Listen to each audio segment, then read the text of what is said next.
Well, good morning again, everyone. You know, I've been, like I mentioned, a little bit in Bible study today. You know, we really, I've been thinking about, I want to grow. You know, we need to grow. And, you know, we kind of touched on doing that sermon where we invite someone and talk about that. And, you know, we'll probably talk more about that as it gets closer and have more details about it. But it's a goal here. You know, it's something that we're striving to do, right? Because we should be. And it's demanded by God. You know, a few weeks ago, I don't know if you remember, I had a lesson titled The Journey to the Water. You remember the Journey to the Water? We talked about how it was made possible through other people. You know, kind of the importance that we play either in each other's lives or other people's lives, and how, you know, we kind of all have to be responsible and we all take a part and a role in each person's journey to the water, you know, to that baptism. And we used Naaman. Remember Naaman's journey to the water in 2 Kings 5. We talked about that, and it required his what? His own willingness first. Remember that. It took his own willingness. I think that's a good point to make. But then it was helped by several other people. And it all worked together for his cleansing. And so we are needed to help others. We have to help others.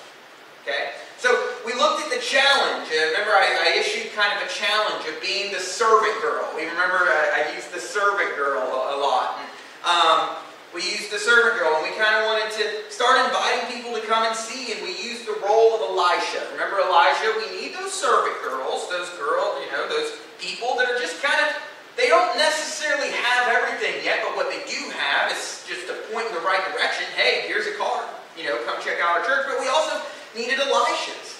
You know, those needy Christians that can sit down and have that study. And we remember that in the story of Naaman.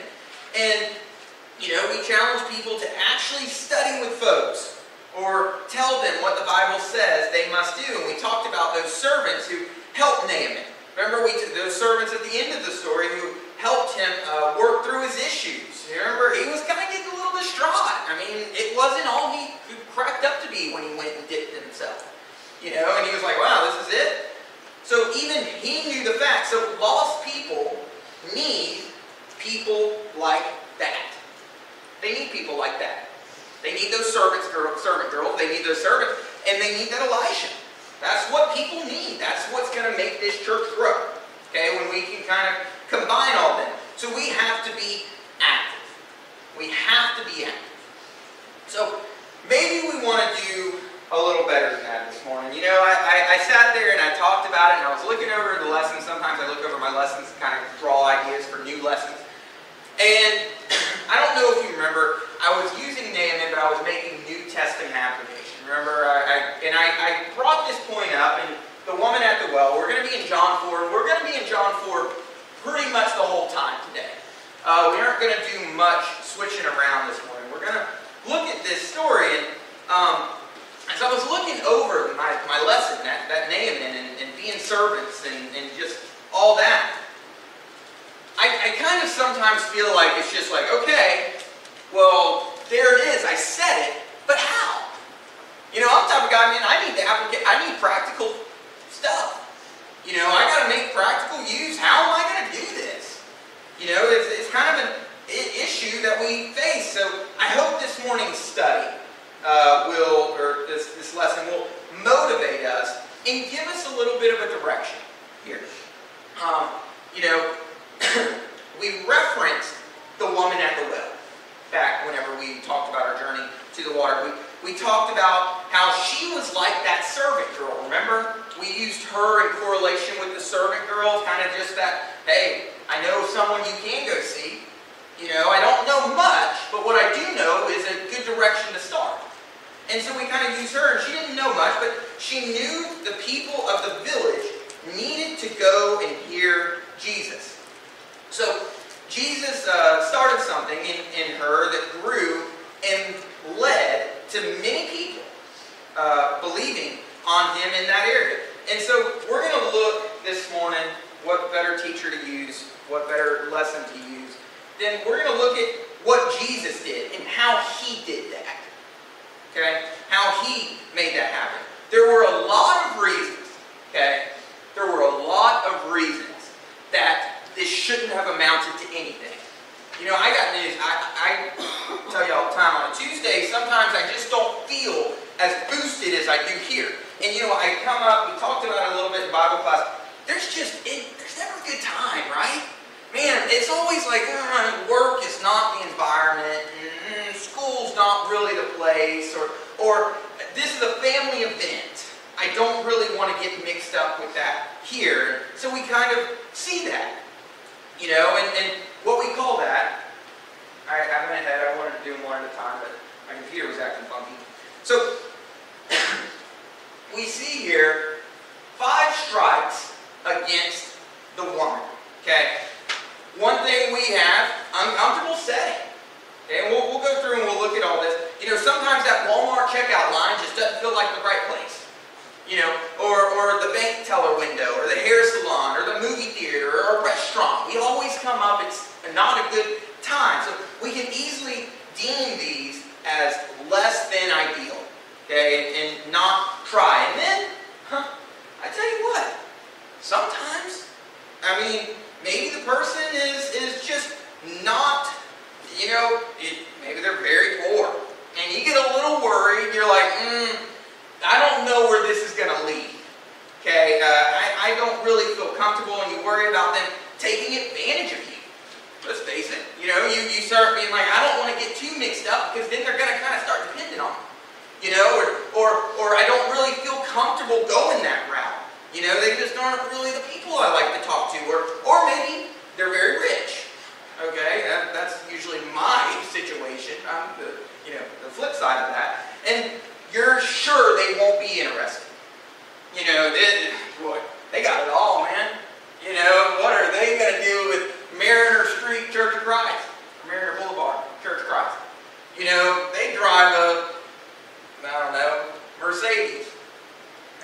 Could have came up with a better one, but they, you know, wow. And they don't really need me. They don't need us there. And it's a little intimidating. Sometimes that socioeconomic mismatch is hard to get over. I think we got to face that. You know, that's something we got to talk about. And then there's also this problem that can really pop up. You know, they just have a poor home life. We suspect they have little support at home and likely won't be able to make that spiritual change. They got, you know, they're not in a situation, their parents are really against the church. You know, their parents are really against it. They were raised to not want to get involved with the church. You know, or they were raised hardcore Catholic. We know a lot of these people. Baptist. You know, these are the type of people we run into. And boy, I just don't know if those are going to, you know, it just doesn't make me feel real comfortable. I just don't think I want to go down that road because I don't really see this as paying off. Or, here's another one, immorality. We talked about this a couple weeks ago. You know, perhaps we know this person is living immorally, right? You know, we know that they're in an adulterous relationship. That's going to be a big deal. You know, we know that that's not their spouse. This person does not belong to them. So you know what? I don't want to get involved with that. You know, but I already know. I can't even imagine. I'm going to have to bring the bearer of bad news to them. Everything's going to end up in smoke and flames, and I'm going to ruin a relationship with them. They have too far to come to get to Christ. You know, they just, sorry guys. You know, you just don't really match my criteria as someone being open to hearing the word. And finally, we see down here, worship issues. This candidate is religious minded, but attends a denomination. And, you know, I kind of mentioned it before with like the Catholic or the Baptist, you know, and boy, they love their instrumental music, you know, in the worship service. And they just really don't think baptism is essential, and they're pretty strong on that.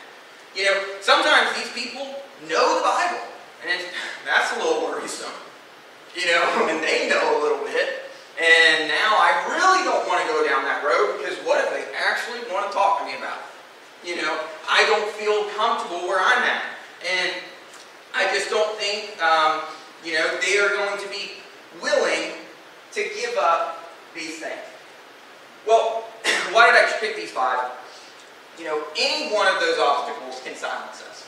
Now, I've been silenced by them, you know, one or a couple. And I picked these 5 because we see here in John 4, if you're in John 4, let's look over, we're going to pick up in about verse 4. But Jesus was dealing with all 5 of these things, all 5 of those. He was dealing with this woman at the well. So we're going to kind of construct this idea, we're going to point out what he was dealing with, and then we're going to kind of come through and we're going to figure out what we can do to overcome that, you know, to reach them. So we're just going to kind of jump around a little bit, but John 4 and verse 4, and if you're in your Pew Bible, that's on page 1640 in your Pew Bible. John 4, verse 4. He left, I'll start in verse 3, he left Judea and departed again to Galilee, but he needed to go through Samaria. Okay. Now, one thing we got to realize is he was a Jewish man at a well near a Samaritan woman. This is not like your brother. This is a little uncomfortable setting. This is not just someone, these people weren't usually interacting. It was a pretty big deal for them to be interacting. This is socially awkward. Okay, he's a Jewish man and he is going through to Samaria. So he came to a city in Samaria, I'm in verse 5, which is called Sychar, near the plot of the ground that Jacob gave to his son Joseph. Now Jacob's well was there. Jesus, therefore, being weary from his journey, sat thus at the well. It was about the 6th hour, and a woman of Samaria came to draw water, and Jesus said to her, "Give me a drink," for his disciples had gone away into the city to buy food. You got to understand, Samaritans were socially inferior to Jews of that time. Okay, they were socially below them. They were inferior, and so, sorry, and the woman was likely poor. I mean, we could probably come up. She probably wasn't doing all that great. You know, she probably, the socioeconomic mismatch here is there. I mean, you know, these people weren't supposed to be interacting. You know, me, you kind of thing. Me, you. And so we see that. Jump down with me now to verse 16. We'll start in verse 15. The woman said to him, "Sir, give me this water, that I may not thirst, nor come here to draw." Jesus said to her, "Go, call your husband, and come here." The woman answered and said, "I have no husband." And Jesus said to her, "You have well said, I have no husband. For you have had 5 husbands, and the one whom you now have is not your husband, and that you spoke truly." So, what do we see here? We don't know about her parents, but her home life seems very unstable. Okay? And Jesus kind of called her out on it, like, you said one thing right. You got one thing right. You're right. That's not your husband, because you had 5. You know, this is not I mean, I tell you what, I don't know many people, I've known a few, but there's not too many people who have 5 husbands, and I tell you, or 5 spouses, and I tell you what, if I knew them, they probably wouldn't be my first candidate to sit down and have a Bible study with. Let's be honest. You know, that's not going to be someone who I'm like, boy, they sure need, they sure would be receptive to this. You know, this is not what we think of. And also, while not stated, her relationship with 6 men wasn't morally upstanding. You know, she wasn't a very moral person. Okay, she was not in a good situation. Why? Because Jesus called her out on it. You're right. You know, that's not your husband. You had 5, and so she's not exactly just the servant girl. Okay, or the little innocent sheep that we think of. So go down. We'll keep reading. The woman said to him, "Sir, I perceive that you are a prophet. our fathers worshiped on this mountain, and you Jews say that in Jerusalem is the place where one ought to worship. Okay? So we see here the Samaritans worshipped in a different place. They weren't even in the same worship as the Jews. They were in a different place, and they worshiped in a different way than the Jews worship. Right? I mean, we can draw these conclusions. So I would say that pretty well sums up our 5 issues we have here. You know, you're talking about someone who was in an uncomfortable setting. You know, this is not just, I mean, we're not on the same level socioeconomically. I mean, we're kind of a mismatch here. These are not the same type of people. And she was in a bit of a bad home life, I would say. I mean, you're talking 5 husbands, and I mean, she's down at the well, and she doesn't seem, and I mean, she has to be kind of pushing that immorality a little bit. And then, of course, now we discover, look, you Jews, you don't even worship in the same place as us, and you don't even worship like us. So we have a bit of a problem here, you know, and we're talking worship issues. But because Jesus took the initiative and considered every soul to be of value, that's the thing, every soul to be of value, we discover several interesting and ultimately wonderful things about this Samaritan woman. You know, this is a wonderful story. I got news. If you haven't read it in its entirety, it's a very good story, and she does well. Let's look at what she was. Okay? Look at what she was. And this would have not fit the profile here. But let's go ahead, turn with me, look at me with verse 7. We'll read 7 through 9. A woman of Samaria came to draw water. Jesus said to her, "Give me a drink." For his disciples had gone away into the city to buy food. Then the woman of the Samaria said to him, "How is it that you, being a Jew, ask a drink from me, a Samaritan woman? For Jews have no dealings with Samaritans." First of all, she's interactive, isn't she? I mean, she could have very easily just, I tell you what, there's been a lot of times where somebody just like, to me, you know, I'll just go the other way, don't say anything. She was interactive. You wouldn't have thought that about her. You know, she could have ignored him. She could have just, you know, been like, "Sir, sorry, gotta go. You know, get away. This is not how things are supposed to go down." But instead, she chose to speak to him. Pretty interesting. She chose to speak to him. So let's continue on. Verse 10. Jesus answered and said to her, "If you knew the gift of God and who it is who says to you, 'Give me a drink,' you would have asked him, and he would have given you living water." The woman said to him, "Sir, you have nothing to draw with, and the well is deep. Where then do you get that living water? Are you greater than our father Jacob, who gave us the well and drank from it himself, as well as his sons and his livestock?" And then let's look at verse 15. The woman said to him, "Sir, give me this water, that I may not thirst, nor come here to draw." So as Jesus progressed, the woman asked to know more. Turns out, she was actually pretty inquisitive, wasn't she? She was like, "Wait a minute, what are you talking about? You know, what's going on here? Living water? What do you mean by living water?" She was interested. Again, and I want us to understand, this was not a candidate.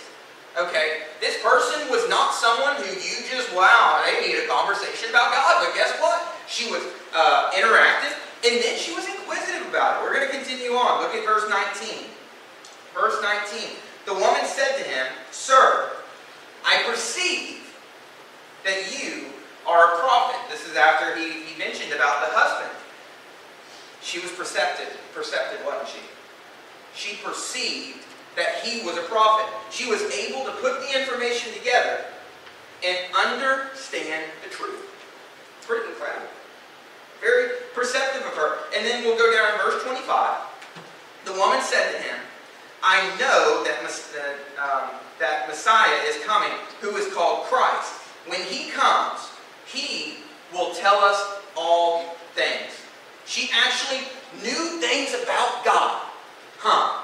I would not have thought that about her. She knew things about God, but simply needed some help. She was pretty intelligent. She was interactive, inquisitive, she was perceptive, and then wow, she knew some stuff, turns out. And then look at verse 28 through 30. The woman then left her water pot, went her way into the city, and said to the men, "Come, see a man who told me all things that I ever did. Could this be the Christ?" Then they went out of the city and came to him. So, she acted on the knowledge she got. Wow. That's pretty incredible. She was responsive. Now, she didn't know much. I'm not sitting here and telling you she was a prophet herself and very learned or anything like that, but it turns out this highly unlikely candidate was someone that was very responsive. And guess what? As soon as she was like, wow, I have this information, I know a little bit, this guy's pretty interesting, I got to go tell someone about it. Turns out, she went and got tons of people to come, and Jesus made a lot of believers in that area. Pretty crazy. So look at all that potential hidden behind the obstacles that would have stopped many Christians. Many Christians. That would have stopped me before. And because Jesus started this conversation, many souls were saved. Many souls. Only one thing is certain. You can never count the apples in a sea. You just really don't know what you're going to get. You just don't. So we have a tendency, I think, to kind of put those stereotypes in. I tell you what, I got news for you. I really don't know, after looking at everything, I don't know of a real bad situation. Well, I can probably think of a couple really bad situations to talk about Christ or God. But I tell you what, not a lot. There's a lot of really good opportunities. That really good reason to go. What I really want to show you, though, and in this morning's study, is the manner in which Jesus engaged the woman. See, that's what we got to take away. I mean, she was, wow, kudos to her. Really, she did a wonderful job, but who we have to be. So we're going to look at the teacher and what better way to do this. And we need to learn it. And we can apply it, and we can be more like him, and we can carry on his mission. So there are 7 steps to effective evangelism. That's what we're going to look at, and we'll be ending with this morning. We're going to look at these 7 steps to an effective evangelism. Number 1, see opportunities everywhere. See opportunities. The first step is a mental one, right? It says, no matter where I am or what I'm doing, if there is a lost person there, if there is someone that needs to hear it, I will begin to look for an opportunity to evangelize. In verse 4 through 6, we see that. But he needed to go through Samaria, so he came to a city of Samaria, which is called Sychar, near the plot of the ground that Jacob gave to his son on Joseph. So, we're just there. That place needed to hear about Jesus. Guess what? A lot of your places need to hear about Jesus. I don't know if you knew that or not, really. Your job, believe it or not, that coworker needs to hear about that. More than he needs to hear about your report, or all the data that you've collected on the company, or whatever it might be that's going to help y'all make more money. Turns out he needed to hear about Jesus. Pretty incredible. Opportunities everywhere. Too many of us, have our speak of God space. I'll speak of God when I'm here. I think in my mind before, sometimes the only place to talk about it, the only comfortable place is like right here, during these services and inside these walls. Really. And so we kind of have that speak of God space over here, regular living space. Here's where I'm at. Majority of my week, I'm in this regular living space. But over here, I'm good, I'll dedicate that little bit of time because somebody could need to hear that. But let me ask you, outside of church, where is God's space? Where is God's space? Where is the place where you are willing to talk about God? If that space has no lost people in it, You can't evangelize. I got news. Most of the lost people are not in here today. I mean, a lot of lost people are not in here today. So where's our thing? Talk about God's faith. Number 2, establish a common interest. You know, I sometimes, Jesus didn't just jump right into baptism. Okay? I don't know if you caught on to that. What did he do at first? Hey, a woman of Samaria came to draw water, and Jesus said to her, give me a drink, in verse 7. You know, he just casually asked something. There are ways to evangelize, you know, and this is the kind of the point I'm making. First, seek opportunity everywhere, but there is a way to go about it. You know, I don't think if you go and tell someone right off the, hey, where do you go to services? Well, I'm a member of the Baptist church right there across the street. Well, I wouldn't be caught dead in there, let me tell you. Let me tell you why. You know, because all those people, I don't think that person is probably going to be like, boy, next Sunday I need to go to church where he's at. Probably not. You know? Why? Because you didn't establish anything. You didn't build anything. And we're gonna kind of see that. And then number 3, make spiritual application. This might be the number 1 most important out of this list. Make spiritual application. Look what happened in verse 10. Notice what we did. We went from give me a drink to verse 10.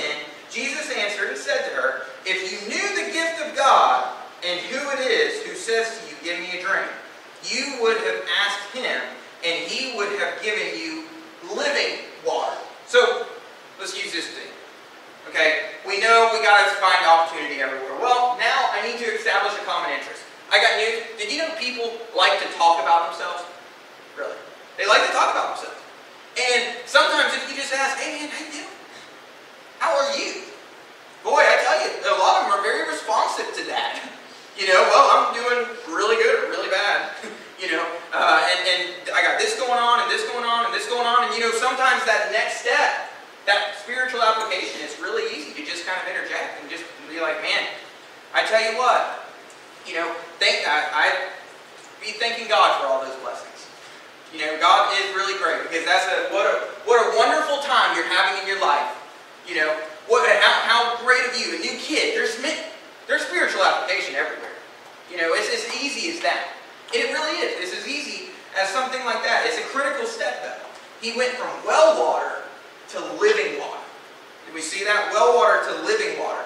And this was his intention all along.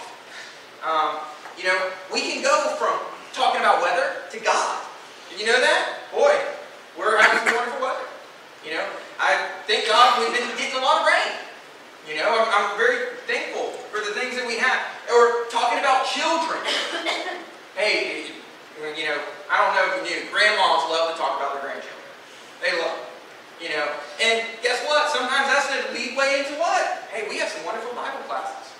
You know, some wonderful children's classes. I mean, I would love to have you. You know, we have a wonderful Bible teacher and they're talking this and blah, blah, blah. Spiritual application. It was that easy.